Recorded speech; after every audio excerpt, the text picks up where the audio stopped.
نن می بیا ایمان تازه شو پرګ رګ کی پڅپو دی ستاد دې لبرکتا ستاد جبیل خغو دی نن می بیا ایمان تازه شو پرګ رګ نو امنیت خو الحمدلله دغه تقریبا څوارلسمه میاشت به د فتوحاتو نه وروسته تقریبا چې موږ ولایت په مسؤلیت کې یو نو په دې ټوله 14 میاشتو کې الحمدلله موږ یو سیاسي پیښه نه لرو بده پیښه نه لرو مقصد دا ده چې امنیت 100% کې تامین ده موږ په چک پوینټونو باندې هم ګرځېدلي یاستو او موږ خپل سفرونه لکه ولسوالیو ته یو ناڅاپي سفرونه هم کړي دي قرغیو ولسوالۍ ته بادپخ ولسوالۍ ته همداسې علیشنګ او همداسې په ترتیب باندې وخت په وخت به دا ولسوالیګانو باندې ګرځو یو ناڅاپي یعنی مقصد دا ده چې زموږ امنیت الحمدلله 100% کې تامین ده او ولسونه خپل شپه ورځ کارونه کوي او خپل سفرونه کوي دکانداران خپل دکانونه کوي تجاران خپل تجارت کوي امنیت 100% کې تامین هیڅ یو ستونزه او مشکل نشته الحمدلله او زمونږ شپه ورځ امنیتي ځواکونه شپه ورځ ګزمې کوي شپه ورځ ګرځي د خلکو په خدمت کې دي او همدقسې الحمدلله زمونږ تقریبا استخباراتي اداره چې کوم یو ده همدغسې امنیه قمندانې ټول الحمدلله د ولسونو په خدمت کې مصروف دي بوخت دي او موږ هیڅ چاته اجازه نه ورکو چې مقصد دا ده چې په لغمان کې بدامني ته لمن ووهي او کله چې داسې پیښې شوي دي چې کله دښمن اراده کړې ده که هغه خوارج او که یاغیان ول نو په وخت هم نیولي دي دته هم نه دي پرېښې چې یو خدای ناخواسته یو پیښه وکړي یا یو انفجار یا یو انتحار یا مقصد دا ده چې کمین ووهي نو دته هم نه دي پرېښي مخکې د دې نه چې دوی څه تصمیم ولري نو موږ ټول نیولي دي او دغه وجه ده چې زه بله ورځ یو کس ملګری مې ځان سره واغسته چې هغه سره هم سلا نه وه نه کلشینکوب نه تمانچه هېڅ شی نه حتی چقوم ورسره نه وه نه ما سره همدقسې لاړو په دې چک پوینونه وګرځېدلو همداسې بیا بیرته تقریبا راغلو همداسې قرغیو ولسوالۍ ته هلته هم دکاندارانو سره ملاقاتونه وکړل او بیا هغه نه وروسته د دکاندارانو چې څه ستونزې وي نو هغه لاړ ولسوالۍ ته هغه ولسوال سره کېنستلو هغه ټول د ولسوالۍ پرسونل منصوبین هم راټول کړل او مخامخ هم هغه ستونزې ورته حل کړې او مثلا یعنې ختمه کړه او مقصد دا ده چې امنیت 100% کې تامین ده هېڅ مشکل نشته الحمدلله او الله ته بیا هم امید لرو او دا څه چې شوي دي دا د الله په نصرت او د ولس همکاري او زموږ د امنیتي ځواکونو او مقصد دا د هلې ځلې کوشش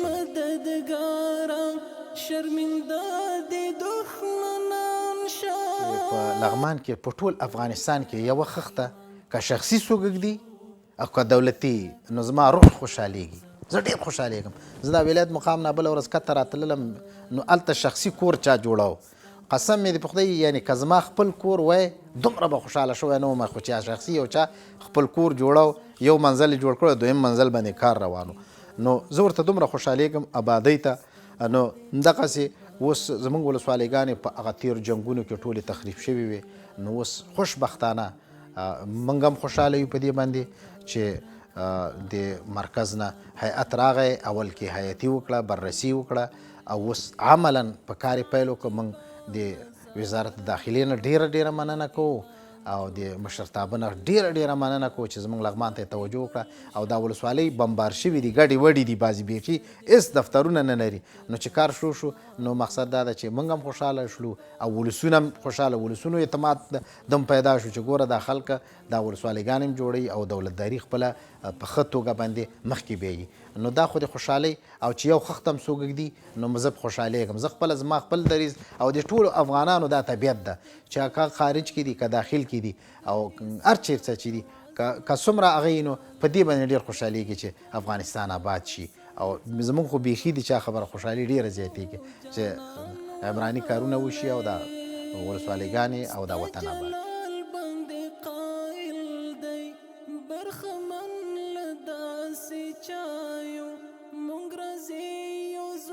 خلکو ټول چې څه ستونزې د خلکو دي دلته چې راغلي دي لکه مثال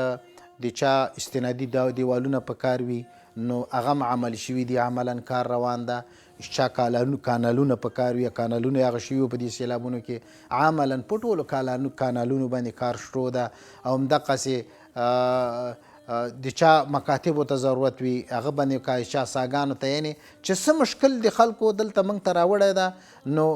خدای پاک بس مرسته کړې ده. مؤسسات هم متوجه شوي دي لغمان ته او زموږ مشران هم لغمان ته متوجه دي. نو د خلکو دغه چې څه غوښتنې دي څه مشکلات هغه په وخت باندې رسیدګي ورته شوې ده او څه مشکل ستونزې نه لري. دا ولسونه چې خوشحاله دي دغه وجه هم ده که ستا چا څه ضرورتونه ول او دلته موږ ته عرایض راوړي دي موږ احکام کړي دي عملا کار پیش رو شوی.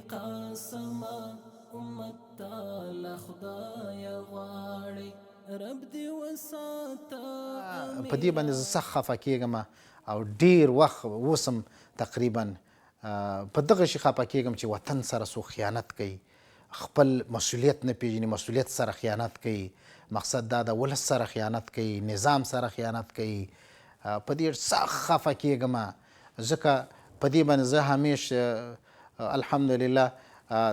افغانستان داسې یو هیواد ده چې لکه ډک ده د معادنو نه ډک ده او دقسې زموږ سیندونه روان دي، نورو ځایو ته روان دي، دښتې لرو خو ولیکن استفاده داسې یو زعیم نه ده پیدا شوی لکه په دې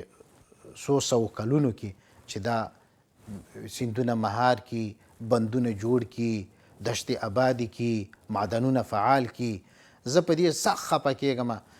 ځکه چې دنیا ډالرې راغلې. دغه ډالرې که د کونړ سیند کې دوی اچولې کونړ سیند به بند جوړ شوی و. خو ټولو خیانت وکړه صرف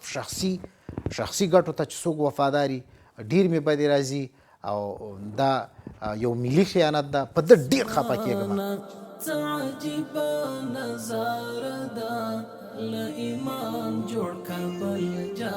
زما ټولو هغه خلکو ته پیغام ځوان قدر ده که زوړ قدر ده ټولو ته زما دا پیغام ده او دا مې ترېنه غوښتنه ده